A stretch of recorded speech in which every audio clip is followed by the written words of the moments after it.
How do Paul's letters come to us? It may seem like an embarrassingly simplistic question. You know, after all, how you're reading the letters of Paul.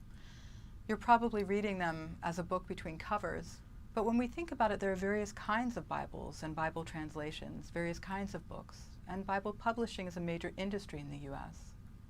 You might be reading the letters of Paul in the HarperCollins Study Bible.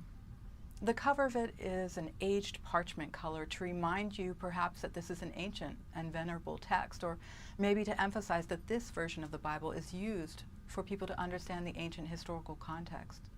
The bottom line of the cover associates this translation with the Society of Biblical Literature. You're supposed to take this Bible seriously. It's not only authorized but also authoritative. But you could equally read the letters of Paul in Revolve, which imitates a glossy fashion magazine. It contains the New Testament interspersed with advice on dating and short interpretations of scripture passages. The New Testament text is stable, but this Bible zine comes out in multiple editions. There are versions for girls, for teenage boys, and for young adults as well.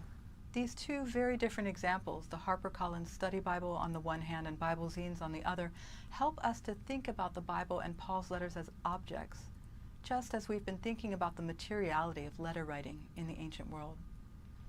Studying literature as an object tells us something about how that literature is used and circulated. It's an object with a social life, even a biography. If an archaeologist found both of these covers, the HarperCollins Study Bible and Revolve 2,000 years from now, she probably wouldn't think they were part of the same book. And if she did, she would recognize that they were the same, but perhaps aimed to different audiences, that these two covers show different ways of persuading audiences and of authorizing the text within them.